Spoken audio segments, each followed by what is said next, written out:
Sebelas perkara yang bisa menghilangkan perasaan cinta antara suami ataupun istri. Ini penting bagi yang sudah berkeluarga. Kalau yang belum berkeluarga ya dengar sajalah. Mudah-mudahan jadi bekal. Kita tahu bahwa yang mendasari tema kita adalah firman Allah Subhanahu wa taala surah Rum ayat 21. Yang sering kita dengar, wa min ayatihi an khalaqalakum min anfusikum azwaja litaskunu ilaiha wa ja'ala bainakum mawaddatan wa rahmah inna fi dzalika laayatin liqaumi yatafakkarun. Dan di antara tanda-tanda kuasa Allah Subhanahu wa taala adalah Allah menciptakan kalian berpasang-pasangan agar kalian merasa nyaman terhadap pasangannya, dan Allah jadikan di antara kalian perasaan cinta dan juga rahmat, kasih sayang.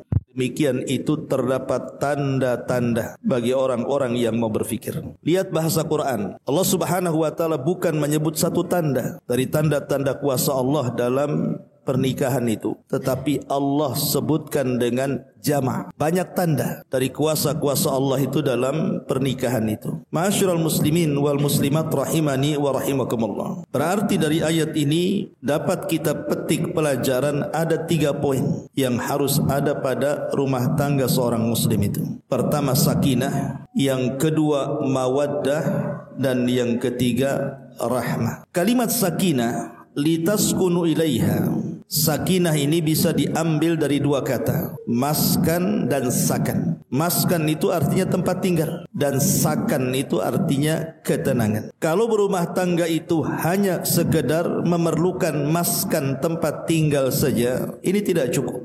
Karena betapa banyak orang yang berumah tangga hidup satu atap itu tidak tenang hidupnya, sehingga memerlukan yang keduanya, sakan, ketenangan. Jadi hidup satu atap, memiliki rumah juga ada ketenangan di dalamnya. Baru mantap tuh rumah tangganya.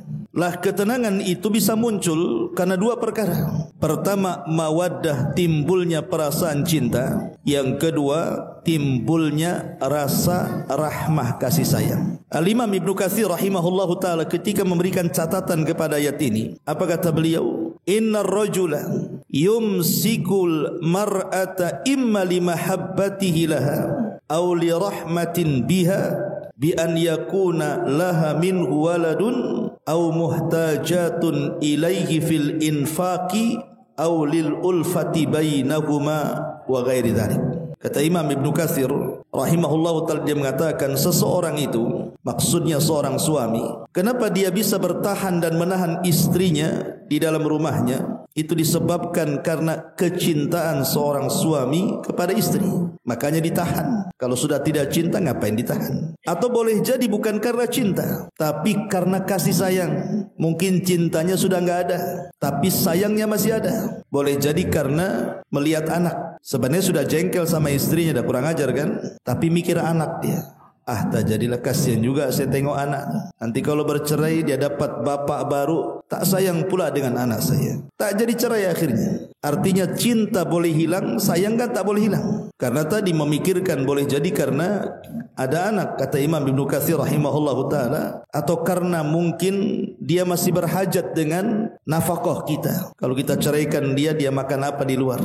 Kasihan juga. Atau karena tadi boleh jadi karena ada ulfah, ada perasaan yang lain yang kemudian menjadikan seseorang suami itu tidak menceraikan istrinya. Ma'asyiral muslimin wal muslimat rahimani wa rahimakumullah. Intinya adalah dalam rumah tangga itu yang paling penting ditanamkan adalah 2 perkara tadi, perasaan cinta dan kasih sayang. Di dalam Al-Quranul Karim, tepatnya surah Al-Anbiya ayat 90, Allah Subhanahu wa taala berfirman, wa aslahna lahu zawjahu innahum kanu yusari'una fil khairat wa yad'unana raghaban wa rahaban wa kanu lana khashin. Dan kami perbaiki baginya pasangannya, karena mereka bersegera dalam kebaikan dan berdoa kepada kami dengan penuh rasa takut dan harapan, dan penuh dengan rasa khusyuk saat berdoa kepada kami, kata Allah. Dari ayat ini kita bisa petik pelajaran bahwa kebaikan dalam rumah tangga itu, kalau rumah tangga itu diasaskan kepada syariat. Karena di sini Allah katakan kami perbaiki pasangannya ketika mereka bersegera melakukan kebaikan dan berdoa kepada Allah. Berarti sebab Allah memperbaiki rumah tangga kita ini karena kita berada di atas syariat, senantiasa melakukan ibadah dan senantiasa berdoa kepada Allah Subhanahu wa taala. Karena begini ikhwan, ada sebagian istri itu yang memang niat nikah itu bukan karena agama, tapi karena hubud dunia, karena cinta dunia saja. Mungkin bahasa sehari-hari yang kita kenal, ada uang abang sayang kan itu ya. Tak ada uang abangku tenang gitu. Apa istilahnya kan. Berarti di sini bahwa yang melembutkan hati itu bukan perkara harta ya kawan. Karena sayangnya seorang istri kepada suami itu terkadang gara-gara ada harta saja. Ketika sudah hilang hartanya, hilang pula sayangnya. Makanya kenapa Allah Subhanahu wa taala berfirman, "Lau anfaqta ma fil ardi jami'an ma alafta baina qulubihim." Kalau engkau menginfakkan seluruh harta satu dunia ini, engkau tidak bisa melembutkan hati manusia. Lalu siapa yang melembutkan hati manusia itu? Maka Allah Subhanahu wa taala mengatakan, "Walakinallaha allafa bainahum." Allah lah yang melembutkan hati mereka. Dengan cara apa? Ya tadi, dasar rumah tangga kita ini di atas syariat Islam. Maka dengan sebab itu Allah akan berikan kelembutan yang melahirkan kecintaan dan kasih sayang tadi. Ada 11 perkara, inilah pembahasan kita, yang terkadang perasaan cinta itu akan tercabut sampai ke akar-akarnya dalam rumah tangga itu. Maka perhatikan 11 perkara jangan ada pada rumah tangga kita. Kalau ada 11 perkara ini, hilanglah cinta keduanya dan berakhir pasti dengan perceraian. Yang pertama, al-ghiratu syadidah. Al-ghiratu asyadidatu, cemburu yang berlebihan. Ali radhiyallahu anhu mengatakan, la tukthiru al-ghairata ala ahlik fatarmi bis-su'i min ajlika. Ammal ghairatu fi mahalliha wa ammal ghairatu fi mahalliha fala budda minha wa hiya mahmudah. Kata Ali radhiyallahu anhu, jangan memperbanyak cemburu terhadap keluargamu, karena cemburu itu bisa saja mengakibatkan buruk sangka. Adapun cemburu yang diletakkan pada tempatnya, kata Ali, terkadang diharuskan, bahkan terkadang terpuji, karena cemburu itu luapan dari kasih sayang dan cinta pasangan. Tapi kalau sudah berlebihan, itu jadi masalah. Karena istri si Nabi SAW juga cemburu. Satu hari Nabi SAW sedang berada di giliran Aisyah Ummul Mukminin radhiyallahu anha. Tiba-tiba kemudian dihantar makanan oleh istri yang lainnya. Sebenarnya kan tidak ada masalah secara hukum. Umpamanya antum punya istri 2, kok diam saja enggak amin? Amin lah.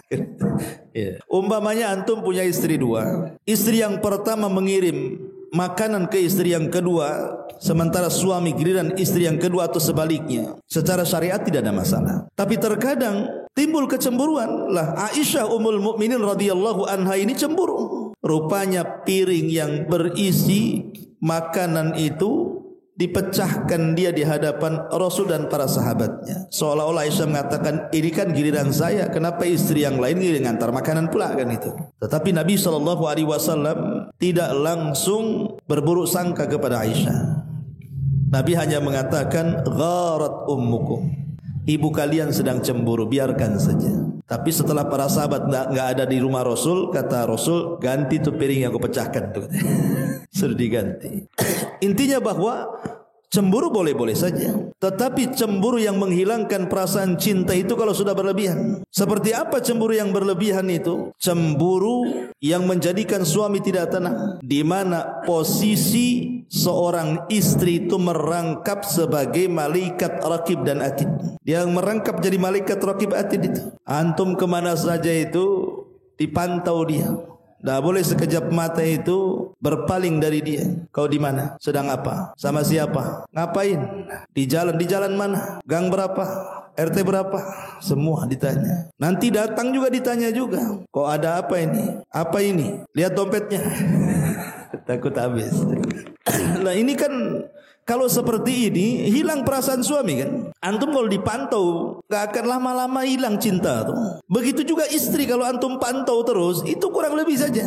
Jadi kalau sudah sampai cemburu tingkat tinggi seperti ini, saya yakin cinta yang selama ini dipupuk dalam keluarga itu lama-lama hilang. Bahkan boleh jadi hilang sampai ke akar-akarnya. Ini yang pertama. Yang kedua, kasratul ikhtilafat. Banyak percekcokan, banyak masalah, sedikit-sedikit bertengkar, sedikit-sedikit bertengkar, bermasalah, masalah-masalah sepele jadi besar.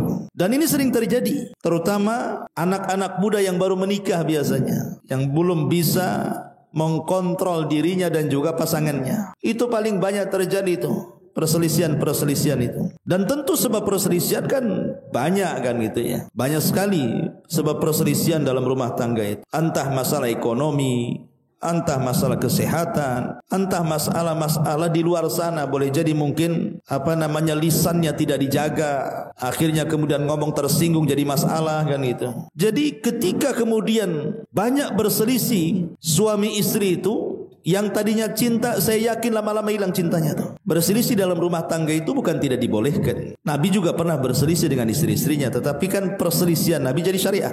Sebab kalau Nabi tidak berselisih, umatnya berselisih ketika mencari solusi, tak ada pula solusinya kan? Karena Rasul tidak pernah berselisih. Tapi ketika Rasul pernah berselisih dengan istrinya kemudian memberikan solusi, lah kita yang berselisih sebagai umatnya bisa melihat solusi yang ditawarkan Nabi. Seperti contohnya, Nabi SAW pernah menceraikan istrinya dan tidak rujuk ketika salah satu istrinya mengucapkan kalimat yang tidak pantas di hadapan Rasul dan mengatakan a'udzubillahi mink, katanya, aku berlindung kepada Allah dari kamu, katanya. Harusnya berlindung dari setan kan. Ini dari Rasul berlindung. Rasul marah. Maka Rasul mengatakan, kalau begitu pulanglah ke rumah keluargamu. Ini namanya talak gairu sharih namanya. Dalam dunia talak itu kan ada yang jelas mengucapkan saya talak kamu, itu mau main-main sungguh-sungguh jatuh tuh.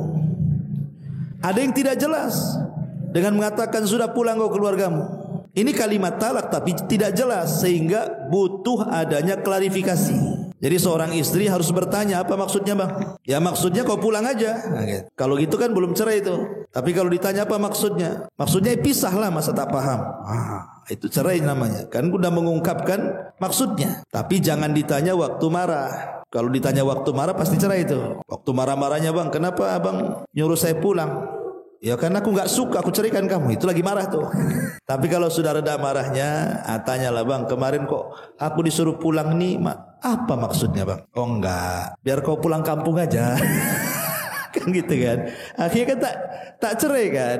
Nah, gitu maksudnya kan. Kalau cerai ghairus sharih ini tidak jelas, maka itu perlu ada pengungkapan. Lalu Nabi SAW pernah menceraikan istrinya dan tidak rujuk dengan Ibnatul Jaun namanya. Tapi Nabi SAW pun pernah mengancam istrinya diceraikan tapi tak jadi. Nah, inilah gara-gara berselisih di mana sebagian istri Nabi SAW itu protes kepada Nabi SAW, minta tambahan belanja. Istri Nabi aja minta tambahan belanja, apalagi istri antum kan itu. Artinya bahwa Nabi akhirnya bermasalah gara-gara ini kan, karena sudah kemampuan Rasul memberikan nafkah kepada mereka. Maka Nabi SAW mengancam akan menceraikan istri-istrinya kalau mereka tetap menuntut itu. Tapi akhirnya istri-istrinya tobat kepada Allah Azza wa Jal. Akhirnya Rasul tidak jadi menceraikan. Atau Rasul betul-betul sudah menceraikan tapi rujuk. Seperti contohnya apa? Rasul pernah menceraikan Hafsah, putri Umar. Tapi setelah diceraikan, datang Jibril dan mengatakan, ya Muhammad, Hafsah itu istrimu di sorga karena dia qawaman sawaman, wanita yang rajin qiyamul lail dan wanita yang rajin puasa sunnah. Akhirnya Rasul rujuk. Ya. Lah dari kisah-kisah ini menunjukkan bahwa Nabi SAW kan juga bermasalah dengan istri-istrinya kan. Karena memang tidak ada rumah tangga yang sempurna. Kalau ingin rumah tangga sempurna di sorga lah. Coba anak-anaknya. Jadi rumah tangga yang sempurna itu di sorga. Kalau di dunia itu ya mesti ada banyak perselisihan. Maksud saya berselisih itu wajar dalam keluarga. Tapi yang tidak wajar itu kalau terus berselisih. Perkara-perkara sederhana jadi besar, perkara-perkara enteng jadi berat gitu ya. Jadi kalau semua perkara diperselisihkan, itu masalah. Gara-gara meletakkan meja dan lemari salah aja berselisih. Coba kan, gara-gara warna baju berselisih, gara-gara beda selera makan berselisih. Ini kan kalau semua diperselisihkan kan masalah, ikhwan. Lama-lama hilang cintanya tuh. Ini yang kedua. Yang ketiga, kasratul insyighal. Sibuk dengan urusan masing-masing. Istri sibuk dengan urusan dia, suami pula sibuk pula dengan urusannya. Dan kalau sudah seperti ini, lama-lama nggak ada perhatian satu dengan yang lain, hilang tuh cinta tuh. Apalagi sekarang dengan dunia medsos kan, masing-masing pegang handphone. Si istri pegang handphone, si suami juga pegang handphone. Celakanya bukan satu handphone dipegang tuh. Ada yang punya 2, 3 handphone kan gitu ya. Itu terkadang ini masalah sepele, masalah handphone. Sebenarnya kan handphone itu kan alat komunikasi saja kalau dulu. Ya, alat komunikasi, SMS kan. Sekarang kan fungsinya lain. Karena sudah ada YouTube, ada Instagram, ada Facebook, ada WeChat, ada TikTok, macam-macam lah kan di handphone tuh. Kita lihat sekarang ini. Gara-gara handphone ini, hak dan kewajiban seorang istri dan suami itu hilang. Kenapa? Karena sibuk masing-masing kan. Waktunya istri masak umpamanya kan, suami lapar sibuk nengok YouTube, nengok drakor. Nanti suami juga sama, kurang lebih seperti itu. Ini kalau sibuk, ini satu contoh saja masalah handphone kan, belum masalah yang lainnya. Kalau kemudian kesibukan masing-masing tidak memperhatikan hak dan kewajiban suami istri, saya pastikan hilang tuh cinta tuh. Karena apa? Karena ketika seorang suami berhajat kepada istrinya, istri pula sibuk dengan urusan dia. Ketika istri berhajat kepada suami, terbalik pula. Suami sibuk dengan urusan dia kan. Lah ketika hasrat dan kewajibannya tidak saling terpenuhi, hilang tuh cinta tuh. Nah, ini yang ketiga. Kemudian yang keempat, dan ini yang paling besar, al-khianat. Ketika masing-masing suami istri ini berkhianat. Ma'asyiral muslimin wal muslimat rahimani wa rahimakumullah. Di dalam Al-Quran, Allah Subhanahu wa ta'ala pernah mengkisahkan kisah 2 wanita yang jadi percontohan dari wanita-wanita kafir. Disebutkan dalam surah At-Tahrim ayat ke-11, ayat 10 dan ke-11. Allah Subhanahu wa taala mengatakan, "Dharaballahu mathalan lilladzina kafaru imra'ata Nuhin wa imra'ata Lut. Kanata tahta 'abdaini min ibadina salihaini fakhanatahuma falam yughniya anhuma minallahi syai'a wa qila khulan nara ma'adakhilin." Dan Allah Subhanahu wa taala memberikan permisalan tentang 2 wanita. Pertama wanitanya Nuh dan yang kedua wanitanya Lut. Kenapa Allah tidak katakan istrinya Nuh, istrinya Lut? Kok bahasanya pakai wanitanya? Harusnya kan Allah membuat permisalan bagi 2 wanita, istri Nuh dan Lut. Tapi Allah tidak mengatakan istri itu. Allah hanya mengatakan wanitanya Nuh dan wanitanya Lut. Kenapa disebut wanitanya Nuh dan Lut? Tidak dikatakan istrinya Nuh dan Lut? Karena keduanya tidak layak menjadi istri seorang nabi. Maka itu disebut istri dalam Quran. Ya. Padahal Allah mengatakan keduanya di bawah asuhan hamba kami yang saleh, Nuh dan Lut. Tetapi keduanya tidak bermanfaat bagi kedua istrinya, dan Allah katakan masuklah kalian berdua ke dalam neraka bersama orang-orang yang masuk ke neraka, kata Allah. Kenapa kemudian Allah Subhanahu wa taala memasukkan 2 istri Nabi ini ke dalam neraka coba? Ini istri Nabi loh. Nuh dan Lut itu kan istri Nabi.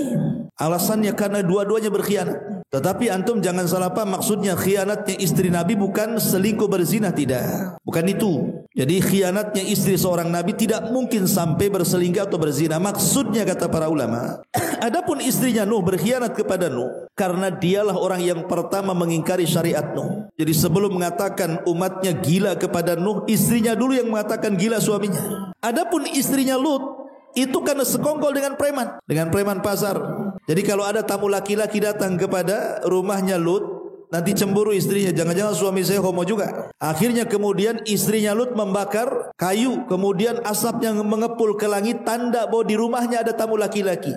Maka preman laki-laki pasar itu datang mendobrak, menculik tamunya, kemudian memperkosa. Laki-laki suka jantan, ya. Itulah berkhianat, membocorkan setiap tamu. Artinya kalau khianatnya para nabi, istri-istri para nabi yang seperti ini saja terancam dengan neraka. Lihat bagaimana pengkhianatan suami istri di zaman sekarang kan. Dan pengkhianatan yang paling besar adalah ketika melakukan perselingkuhan. Kalau ketahuan, hilang tuh cintanya. Walaupun mungkin tidak sampai selingkuh besar, boleh jadi mungkin ketahuan WA-nya, ketahuan SMS-nya, ketahuan isinya, ketahuan transfer uangnya, dan begitu seterusnya kan itu. Dia belum ngapa-ngapain kan, baru tulisan-tulisan itu saja, itu sudah hilang tuh cinta tuh. Apalagi kalau betul-betul melakukan perselingkuhan akbar kan gitu, sampai melakukan perzinahan, dan itu ketahuan. Nah ini juga yang harus dipahami bahwa Kalau terjadi khianat dalam rumah tangga, dipastikan hilang cintanya. Ini yang keempat. Kemudian yang kelima, adamul ihtimami bil madhar. Kata ulama, tidak adanya perhatian baik suami istri itu dalam penampilan yang tampak. Ikhwan, sebagaimana kita juga menuntut para istri kita ini cantik di depan kita, antum juga harus tampan di depan istri antum. Terkadang kita banyak menuntut sama istri itu, harus tampil cantik, tampil bagus, tapi kita sendiri tidak tampil seperti itu. Itu dalam bahasa hadis itu namanya waman an wahad, namanya pandai menuntut tapi tidak pandai memberi. Tidak demikian kan itu. Makanya ketika kemudian kedua belah pihak ini tidak peduli dengan penampilan, lama-lama hilang. Contoh umpamanya seorang istri yang tidak bisa menjaga badannya, waktu gadisnya udah kayak model Korea. Nanti kalau sudah punya anak 2-3 nggak peduli itu, udah jadi model tong-tong itu, jadi drum, jadi apa kan gitu kan, nggak jaga badan dia. Akhirnya disangkanya kalau sudah punya anak, suami kan sudah ada centelan, ada anak, nggak mungkin macam-macam. Kata siapa? Justru ketika suami makin tua itu datang puber kedua tuh, makin lagi dia tua-tua keladi itu. Makin tua jadi dia kan gitu ya. Jadi makanya penting, apalagi mungkin suami-suami yang bekerja di luar, yang hari-hari mungkin memandang perempuan di luar sana, kan istri harus pandai kemudian menjaga dan merawat badannya, baik pakaiannya, ya itu harus dirawat. Karena ini bagian daripada ibadah masalahnya. Lah kenapa suami saya tertarik dengan dia? Dulu suami saya tertarik dengan saya. Boleh itu introspeksi. Begitu juga seorang istri. Ada juga seorang istri itu curhat sama saya, Ustaz, dulu suami saya itu kayaknya pakaian banyak di lemari, tapi yang dipakai itu saja. Ya pakaian kerja itu, pakaian tidur itu, pakaian main itu, semua pakai itu. Kayaknya nggak mau ganti-ganti. Nggak pernah mandi, nggak pernah wangi, nggak pernah cukur, nggak pernah ini. Lama-lama muak sih sama dia. Dia sampai bilang muak sama dia gitu. Subhanallah kan. Makanya ini juga yang kelima, ya, kalau sudah tidak perhatian dengan penampilan ini bisa menghilangkan perasaan cinta dalam keluarga. Kemudian yang keenam, adamu raghabatil jimaiyati. Hilang perasaan untuk melakukan hubungan suami istri. Tentu banyak faktor kan. Tetapi kalau ini terjadi, berarti hilang dia perasaan cintanya. Sebab kalau cinta seorang suami kepada istri atau sebaliknya, pasti ingin melakukan hubungan suami istri. Namanya cinta. Karena tujuan pernikahan itu yang paling besar. Apalagi coba, tujuan nikah itu supaya kita tidak berzina, supaya kita bisa menundukkan pandangan. Tetapi orang yang hilang cintanya biasanya hilang juga perasaan untuk menggauli pasangannya. Entah karena kesibukan dia, entah karena alasan lain gitu. Contoh umpamanya seorang suami meminta jatah lah kepada istrinya dan mengatakan, "Dek, malam Jumat." Kan itu. Malam Jumat kan. Dia ngomong malam Jumat. Iya memang sunnah malam Jumat. Tetapi kemudian istrinya itu dengan berbagai macam alasan seolah-olah tidak mau menerima ajakannya. Marahlah suaminya. Maka Nabi SAW mengatakan, "Idza da'a ar-rajulu imra'atahu ila firashihi fa'abat la'anathal malaikatu hatta tusbiha." Apabila seorang suami mengajak istrinya untuk melakukan hubungan, tiba-tiba ditolaknya, marah suami, maka malaikat akan melaknat sang istri sampai subuh. Dan antum sebagai laki-laki kalau selalu ditolak, pasti antum hilang harga dirinya kan. Lama-lama apa ini aku seorang suami ini. Bahkan banyak kejadian, ada seorang istri yang minta jatah, seorang suami minta jatah kepada istri, ditolaknya, dibantai istrinya. Saya lihat baru di YouTube tuh, ya, diambil pisau ditusuk istrinya. Ketika diinterogasi polisi gara-gara apa? Ya tadi tidak dapat jatah dari istrinya. Saya bayangkan bisa saya dibunuh coba. Itu kan sudah hilang perasaan cintanya. Artinya bahwa di sini jangan sampai kemudian kalau sudah mulai hilang perasaan untuk menggauli sesama suami istri ini ada masalah dalam keluarga. Pasti ada masalah. Banyak istri-istri juga yang curhat juga. Banyak para suami itu sudah enggak peduli dengan dia. Entah ada orang ketiga, keempat, kelima di luar sana, saya tidak tahu. Tetapi yang jelas bahwa penyebab terbesar hilang perasaan cinta ini karena tidak ada hubungan lagi dalam keluarga dalam hal raghabatul jimaiyati. Artinya kebutuhan seksual. Ini yang keenam. Kemudian yang ketujuh, al-kadzib, dusta. Dusta ini paling tidak disukai baik suami ataupun istri. Maksud dusta di sini maksudnya dusta yang besar. Kalau dusta-dusta kecil saja terkadang disyariatkan di dalam Islam dalam hubungan keluarga. Sebab kalau tidak berdusta Tidak asik rumah tangga. Contoh istri masak tak enak dibilang enak, kan asik tuh. Enak bang, rasa Padang. Padahal rasa tidak jelas. Belakang Padang. Jadi umpamanya istri berpenampilan pakai pakaian norak kan itu kan. Tapi kita katakan, Masya Allah, tidak ada orang paling cantik di rumah ini kecuali engkau. Iya di rumah itu aja. Maksudnya kan kita ini berdusta, tapi kan dustanya kan dibolehkan di situ. Boleh berdusta dalam keluarga itu. Kalau itu untuk menjalin hubungan erat rumah tangga ya. Tapi yang dimaksud dusta yang menghilangkan cinta ini adalah dusta besar. Terkadang seorang istri berdusta, menjadikan suaminya bertengkar dengan orang atau bertengkar dengan keluarganya atau sebaliknya. Bang, itu suami sebelah itu suaminya si Ano tuh. Kenapa kalau saya pulang dari pasar itu matanya jelalatan nengok aku aja katanya. Ya pertama, ya makanya jangan lewat situ, kita katakan gitu kan. Besok ngomong gitu lagi, marahlah kita. Bisa saja kita labrak orang itu. Kau apakan istri saya kan begitu. Padahal sebenarnya istri ini berdusta. Akhirnya kan bercekcok dengan tetangga kan. Atau mungkin membicarakan keluarganya. Akhirnya kemudian suaminya tersulut emosi, marah sama keluarganya. Gara-gara dustanya istri kan. Atau mungkin sebaliknya. Maka kalau dusta terus dikembangkan dalam rumah tangga itu, lama-lama hilang tuh cinta.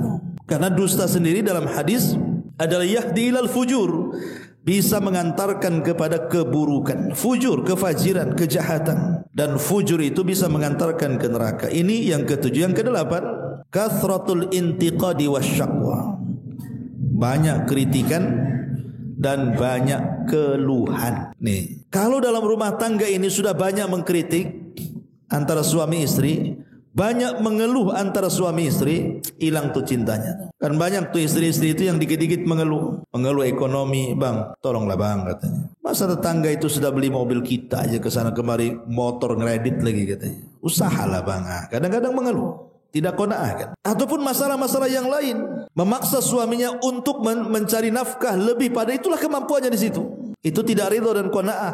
Akhirnya banyak keluhan-keluhan. Lah dalam rumah tangga itu kalau sudah banyak mengeluh, hilang tuh cintanya lama-lama. Muak juga kan lama-lama seorang suami kalau istri banyak mengeluh, muak lama-lama. Sebaliknya juga gitu. Kalau seorang suami banyak mengkritik istrinya, lama-lama muak juga istri itu. Makanya kemudian sangat penting sekali seseorang itu bersyukur. Nabi SAW mengatakan, la yangdurullahu ila imra'atin la tashkuru li zawjiha wa hiya la tastagni anhu. Allah tidak akan melihat istri yang tidak mensyukuri suaminya padahal ia sangat berhajat kepadanya. Maka bersyukurlah kepada suami sebagaimana suami juga bersyukur kepada istri, karena malam yashkurin naslam yashkurillah. Siapa yang tidak pandai bersyukur kepada manusia maka dia tidak dinyatakan bersyukur kepada Allah.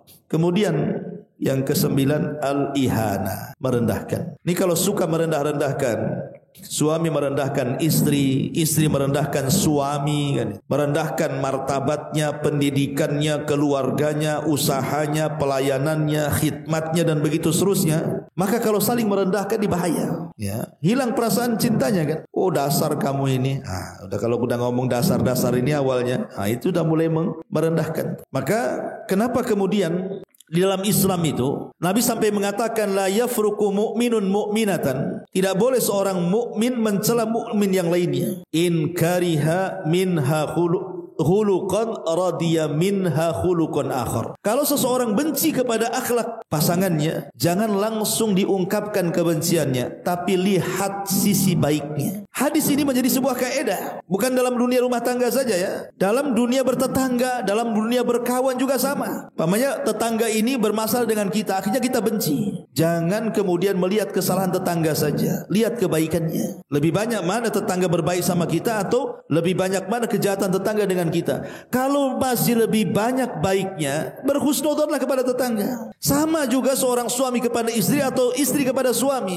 Sebelum suami ini mencela istrinya, lihat sisi baik istrinya itu, ada kebaikannya, kemudian ditimbang. Oh masih banyak kebaikan rupanya istri saya, tak jadilah saya mencelanya. Ataupun sebaliknya. Tapi biasanya yang banyak mencela dalam keluarga itu biasanya istri. Kenapa demikian? Karena ada sisi lemah seorang istri itu yang tidak dipunyai suami. Apa sisi lemah seorang istri? Qusurul fitri. Apa qusurul fitri itu? Maksudnya rendahnya fitrah seorang istri. mudah mengkufuri kebaikan suaminya. Makanya antum jangan heran kalau antum sudah berbuat baik sama istri antum, satu hari antum berbuat salah, pasti dia akan mengatakan, kau itu suami gak bagus. Pasti itu akan ngomong, kau ini suami gak bagus, gak tanggung jawab, gak bagus, gak baik, gak berakhlak, macam-macam tuh. Akan ngomong gitu nih. Pasti itu akan ngomong dengan bahasa-bahasa dia yang intinya kufur kepada kebaikan suami. Karena itu yang dikatakan Nabi. Walaupun engkau seumur hidupmu berbuat baik kepada istrimu, kemudian engkau melakukan satu kesalahan, maka istri akan mengatakan, engkau belum pernah berbuat baik sedikit pun kepadaku. Dan itulah rendahnya fitrah seorang istri yang suami harus sabar. Nih kalau istri sudah ngomong begitu, antum harus sabar. Itu sisi kelemahannya di situ. Dia mudah kufur. Makanya kenapa Nabi SAW ketika diperlihatkan neraka itu paling banyak istri-istri dibandingkan suami yang di neraka itu. Salah satu penyebab yang terbanyak para istri masuk neraka itu gara-gara ini. Dia tidak menjaga lemahnya fitrah dia, sehingga dia mudah melecehkan suaminya dan merendahkan suaminya, sehingga seolah-olah suaminya tidak ada kebaikan bagi dia. Ini kalau sudah seperti itu, hilanglah perasaan cinta. Kemudian yang nomor 10, al-asam minan nasihati wal inad. Seolah-olah tuli, tidak menerima nasihat. Ada istri atau suami itu yang dikasih masukan tidak terima tuh. Suami ngasih masukan, istri yang tidak terima. Istri memberikan masukan kepada suami juga ditolak. Ini kalau seandainya nasihat dalam keluarga, ini suami sudah banyak, dan karena itu banyak ya masalah-masalah yang sampai kepada saya yang bertanya soal keluarga itu. Ini yang jadi kemudian percekcokan, akhirnya kemudian terjadi perceraian. Kenapa? Karena hilang perasaan cinta ketika salah seorang dari keduanya itu tidak bisa dinasihati. Ini suaminya ngasih masukan, istrinya tak terima. Atau sebaliknya, istri ngasih masukan, suaminya marah-marah. Itu kalau terus-terusan seperti itu, hilang tuh perasaan cinta. Dan ini yang paling banyak. Ustaz, saya ini sudah ngasih nasihat pasangan saya ini, tapi nggak mau dia itu. Dia merasa benar. Nanti suami juga ngomong begitu, istri saya ini kayak merasa benar aja katanya. Jadi akhirnya apa? Ketika saling membela diri, hilang perasaan cinta. Dan yang terakhir, yang ke-11 adalah asyadmu wa darab. Dan ini yang paling bahaya juga. Mudah mencaci, memaki. Bahkan ada sebagian suami itu yang suka memukul. Ini kalau sudah yang keluar cacian, makian, pukulan, antum sedang berada di ring tinju atau berada di rumah tangga kan gitu. Ya kalau antum berada di ring tinju terserah lah kan gitu. Memang harus pukul-pukulan. Tapi antum sedang berada dalam rumah tangga. Memukul itu sudah saya jelaskan kemarin. Ada dua perkara kan. Pertama, kalau ada maslahat, kalau saya pukul pasti berubah. Lah kalau antum tidak bisa memprediksi kalau saya pukul dia berubah atau tidak, nggak usah dipukul. Karena dipukul nggak berubah, apa fungsi pukulan? Maka dilihat, ditimbang dulu sebelum antum mukul itu. Itu pun setelah melalui dua proses kan. Pertama nasihat, yang kedua antum tidak bicara atau tidak menggaulinya. Baru ketika masih juga istri itu seperti itu, maka boleh memukul. Memukul pun satu, tadi saya katakan, lihat maslahatnya. Ada nggak maslahatnya? Kalau tidak ada, jangan. Yang kedua, kalaupun ada maslahatnya, maka satu, jangan memukul di wajah. Karena wajah ini tempat terhormat. Nanti istri selalu teringat dengan pukulan antum setiap kali mengaca. Yang kedua, jangan ada bekas dalam pukulan. Sebab bekas itulah yang nanti akan jadi bukti forensik antum masuk penjara, KDRT itu. Nanti dipisum, nanti antum dilaporkan kan itu. Tapi kalau nggak ada tanda, nggak ada bekas, apa yang mau dipisum? Dia datang ke rumah sakit, saya dipukul Pak Dokter, dipisum, tak ada bekasnya. Ya, makanya hati-hati kalau ada bekas nih, ini jadi bukti forensik nih. Itu bisa dilaporkan ke KDRT, 5 tahun penjara tuh. Masyarul muslimin yang dimuliakan Allah Azza wa Jalla, inilah 11 perkara. Ya ini antum tambah sendiri. Artinya banyak sekali perkara-perkara yang menjadikan kemudian hilang perasaan cinta dalam keluarga. Taib masyarul muslimin wal muslimat rahimani wa rahimakumullah. Sebagai tambahan pembahasan kita, yang saya ingin tekankan adalah masalah banyaknya perselisihan dalam keluarga. Dan hari ini Masya Allah ya, bukti banyaknya perselisihan itu dengan banyaknya orang yang berjubel di pengadilan agama. Coba makin hari tingkat perceraian itu kan makin meningkat. Di kota Batam ini terutama paling banyak. Ya, tingkat perceraian yang luar biasa itu meningkat di Kepri, khususnya di kota Batam ini. Kenapa coba? Ya karena banyaknya perselisihan tadi dalam keluarga. Ya persoalannya masing-masing tentunya kan. Tetapi saya ingin mengulas kembali apa yang sudah saya jelaskan dulu, bahwa seseorang ketika berumah tangga itu saya yakin tidak mungkin, tidak pasti terjerumus kepada perselisihan. Tidak mungkin. Makanya sering saya istilahkan, rumah tangga yang tidak ada perselisihan itu hanya ada di sinetron Korea atau di sorga. Kalau bukan sinetron pasti ada berselisih. Kalau settingan dialah. Buat sinetron tidak ada perselisihan dari awal main film sampai terakhir. Nah, itu ada di sinetron saja. Ya. Ada di film saja kan. Tapi dalam dunia nyata tidak mungkin. Pasti ada berselisih. Tetapi bagaimanapun setiap perselisihan itu pasti ada solusi kan. Lah inilah solusi yang kita akan tawarkan. Macam mana caranya ketika seseorang itu melakukan atau terjerumus kepada perselisihan suami istri, jangan sampai kemudian perselisihan ini mengakibatkan retaknya rumah tangga. Pertama, hindarkan fikratut tolak. Jangan sampai di benak antum ketika ada masalah dengan pasangan antum itu terbentik dalam pikiran antum menceraikan pasangan antum. Ataupun sebaliknya istri, terbentik dalam otaknya ingin khulu, menggugat cerai. Sebab kalau itu yang tergambar dalam otak kita, berarti kita tidak menghendaki islah kebaikan. Kalau sudah ada pikiran ingin menceraikan, baik dari pihak suami atau istri, berarti kan tidak ada keinginan untuk bersama, maunya berpisah, ya kan? Ini kalau sudah ada pemikiran seperti ini bahaya. Ini mukadimahnya di sini masalahnya. Yang kedua, ya, jangan sampai kemudian seseorang itu kalau sedang berselisih, ya tadi saya contohkan tadi, kepikiran untuk zalim, fikratul zulmi. Jangan ada kepikiran menzalimi pasangan. Entah dengan cara memukul, entah cara mencaci, memaki, melaknatkan itu. Begitu juga istri. Sebab kalau sudah bermasalah dengan suami itu kadang-kadang istri lebih kejam loh ucapannya daripada suami. Lebih kejam istri itu kalau udah ngomong, jangan salah. Dia lebih tajam daripada silet cutter, ikhwan. Kalau udah ngomong itu, ya, binatang di Batam saja terbatas. Binatang yang keluar dari mulut istri tidak terbatas. Semua keluar kan ya. Itu mulai dari alam nyata sampai alam gaib itu keluar tuh. Nah, ini kan masalah tuh. Kalau sudah ada kepikiran zalim, lagi bertengkar ini nggak akan menyelesaikan masalah. Ya baik zalim dengan ucapan, dengan cacian, makian, laknatan, atau zalim dengan cara fisik, pukulan, tendangan dan yang semacamnya, atau mengancam tidak akan ngasih nafkah lagi dan begitu seterusnya. Nah, ini kalau sudah ada pikiran seperti itu, nggak akan selesai urusan itu. Saya yakin gak mungkin selesai itu masalahnya kalau sudah ada kepikiran zalim tuh. Ini yang kedua. Yang ketiga, jangan suka membawa-bawa lembaran lama. Ini terkadang kalau suami istri bertengkar ini, terutama istri terkadang memorinya lebih kuat kan dibandingkan antum laki-laki kan. Terkadang lembaran-lembaran yang 10 tahun mulai antum akan nikah sampai terakhir antum bermasalah, bisa ingat dia tanggal, waktu, jamnya, tempatnya, lahirnya di mana, tahu dia. Dia bisa tuh. Ini kayak risit di toko itu. Kalau antum beli itu keluar semua risit. Bisa loh dia sebutkan. Rupanya dia catat di memori dia. Ada memorinya, buku catatannya. Jadi jangan pernah karena membuka lembaran baru itu menyakitkan. Baik menyakitkan kepada yang membuka lembarannya atau kepada yang mendengarnya. Kalau kita bermasalah satu masalah, udah itu aja selesaikan masalah yang sedang berlaku itu. Tidak perlu masalah yang lalu-lalu itu dikemukakan lagi. Karena kalau seandainya dibongkar lagi lembaran lama itu sangat menyakitkan baik yang membongkarnya atau yang mendengarkannya. Maka itu pentingnya. Sebab sudahlah dosa-dosa yang lalu itu dikubur. Bukankah Rasul yang mengatakan, kullu ummatin mu'afan illal mujahir. Setiap umatku dimaafkan dosanya kecuali yang mujahir.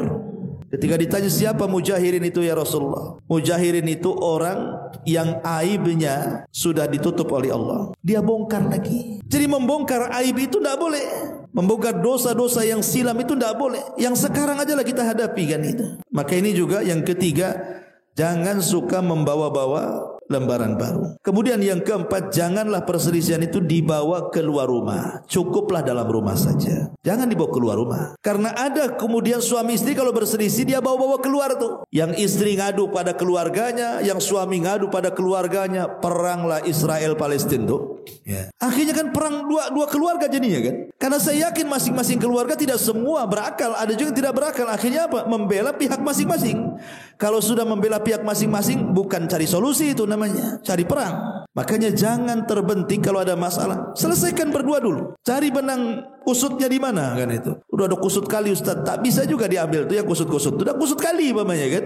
Ya kalau memang tidak bisa lagi, baru cari orang ketiga. Dari keluarganya siapa yang amanah. Tidak semua keluarga dilibatkan dan diceritain, enggak. Mamanya dalam keluarga situ yang paling amanah paman saya.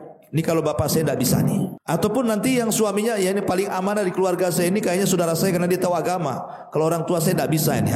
Cari yang amanah, ketemukan. Kan itu.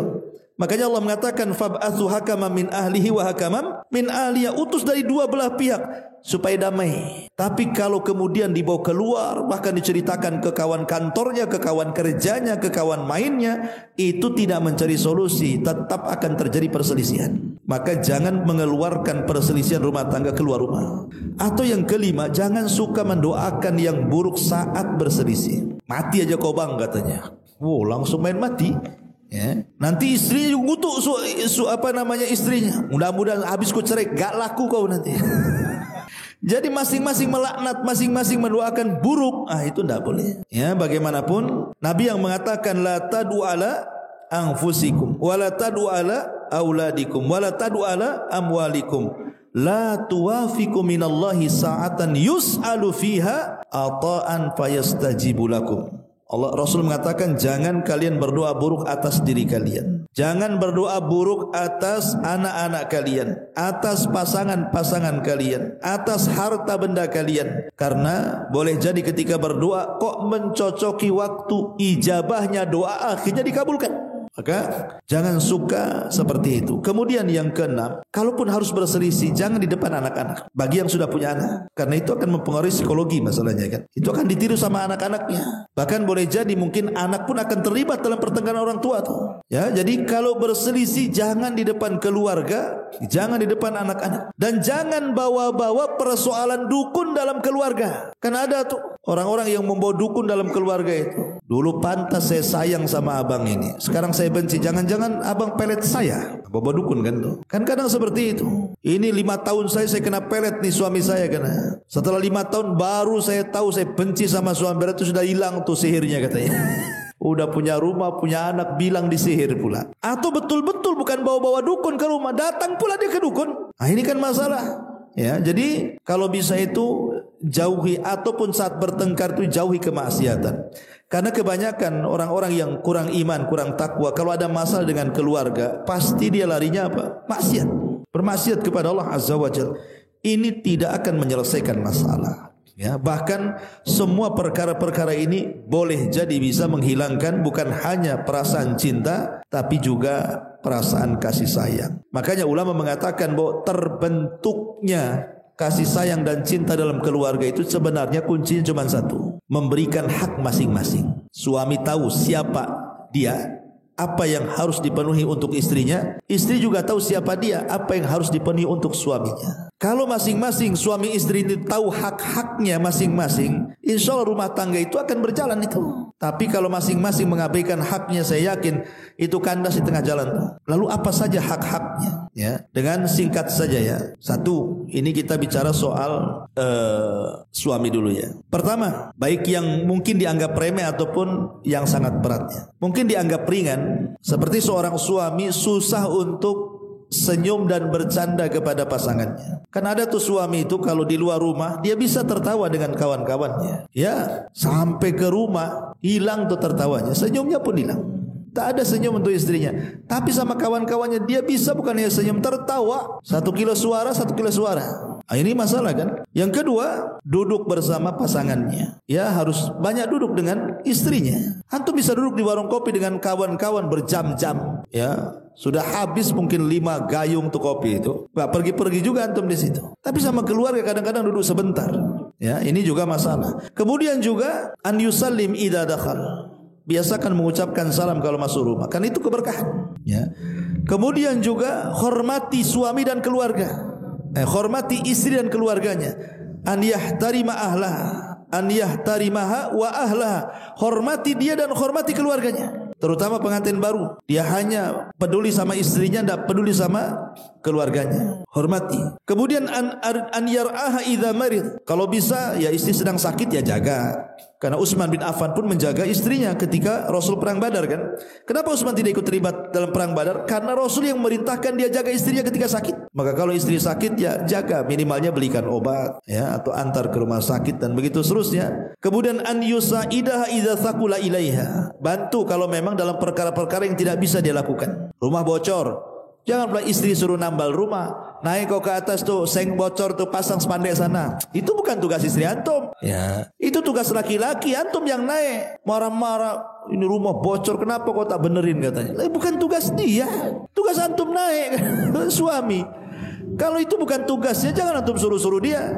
Atau mungkin dia sedang hamil, sedang melahirkan, sedang menyusui, ya gantilah tugasnya sementara. Ya itu juga penting. Kemudian juga an yura'i qusural fitri. Tadi sudah saya jelaskan, perhatikan tentang kurangnya fitrah wanita tadi, sabar kalau dia suka mengingkari kebaikan kita. Kemudian juga an yahfadha wa yush'ira ilaiha bil amni waraha. Berikan keamanan, berikan ketenangan, jangan suka ngancam-ngancam ya. Kemudian an yamna'ah idza waqa'ati bil ma'asi. Cegah kalau istri itu bermaksiat, dia gibah dengan tetangganya, jangan lagi pergi ke situlah, kok masih bergibah aja di situ. Antum larang dia, karena itu maksiat besar, dosa besar kan gitu. Jangan antum tanya pula, tadi dari tetangga ngomong apa kamu di sana? Coba ceritakan, ada yang baru nggak? Nah, ini kan masalah. Ada yang update nggak? Lah ini kan masalah ya kawan.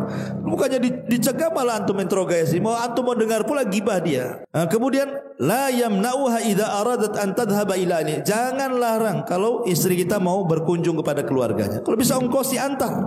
Emang kita aja yang punya keluarga, dia juga punya keluarga. Terkadang rindu dengan emaknya, dengan bapaknya, dengan saudaranya, ingin pulang kampung. Ongkosi. Ya, biar dia senang. Terkadang mungkin sudah bosan lihat antum. Nah, biarkan dia pulang dulu kan. Nanti pulang balik kan segar lagi. Ya. Kemudian an yahfadha haibataha, jaga karismatiknya. Jangan menghina istri kita depan orang. Itu sama saja dengan meruntuhkan karismanya. Ya. Kemudian an yu'allima dinaha, ajarkan agamanya. Tapi ada masya Allah suami yang bersyukur ya. Dalam agama terkadang ada istrinya lebih cerdas, lebih alimah, lebih pintar agama dibandingkan suaminya. Antum kalau punya istri yang kayak begini bersyukur. Tapi kalau antum lebih pandai, ajarkan istri antum agama yang benar.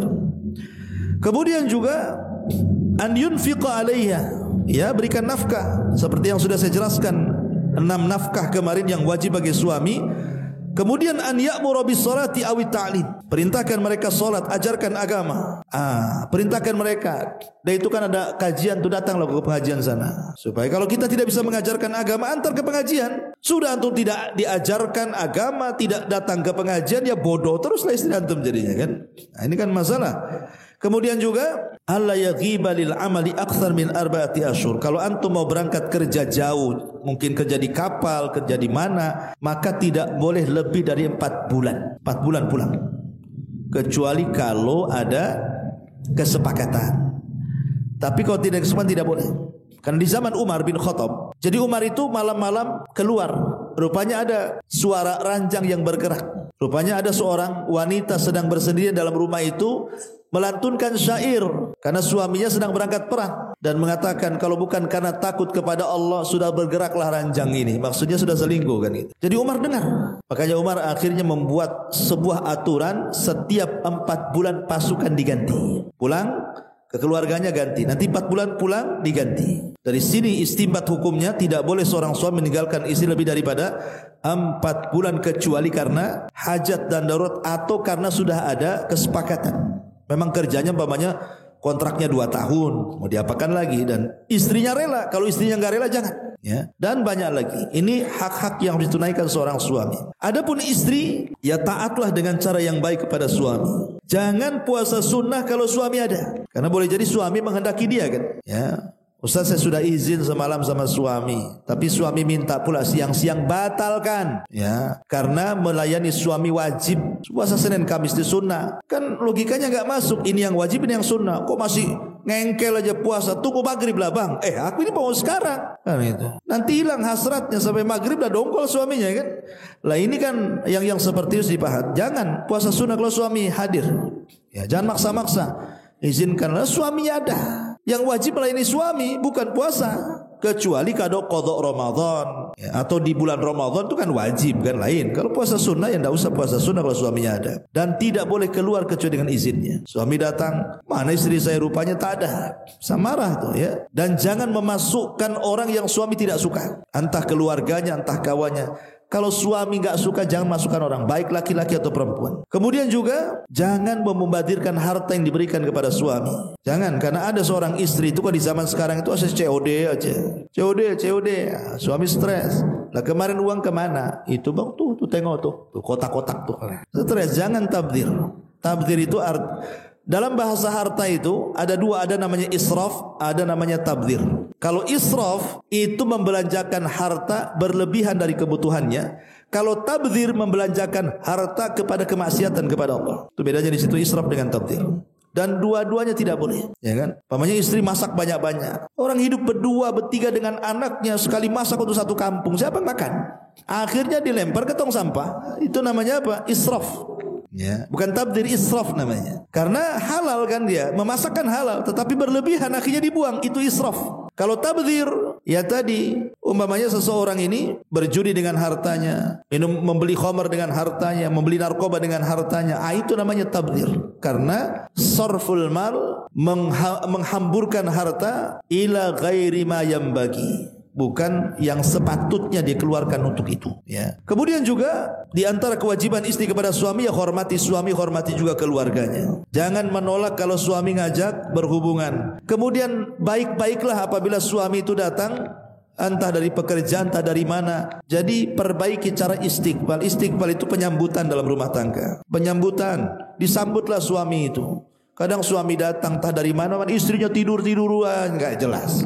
Sibuk dengan handphonenya. Suami datang dia sibuk dengan handphonenya. Itu kan kurang ajar tuh istri yang kayak gitu tuh. Maka kasih sambutan terbaik kalau suami datang. Termasuk juga jaga kehormatannya, baik ketika hadir ataupun tidak. Termasuk juga menjaga anak-anaknya. Kemudian mencari keridhoannya apabila dia sedang marah. Termasuk juga jaga perasaannya. Dan begitu seterusnya banyak sekali dari hak dan kewajiban. Intinya kalau hak dan kewajiban masing-masing terpenuhi, insyaallah yang namanya sakinah, mawaddah, warahmah itu pasti akan menjadi tanda-tanda kuasa Allah dalam rumah tangga kita. Wallahu a'lam bishawab. Subhanakallahumma bihamdika asyhadu an la ilaha illa anta astaghfiruka wa atubu ilaik. Allahu taala alam. Assalamualaikum warahmatullahi wabarakatuh.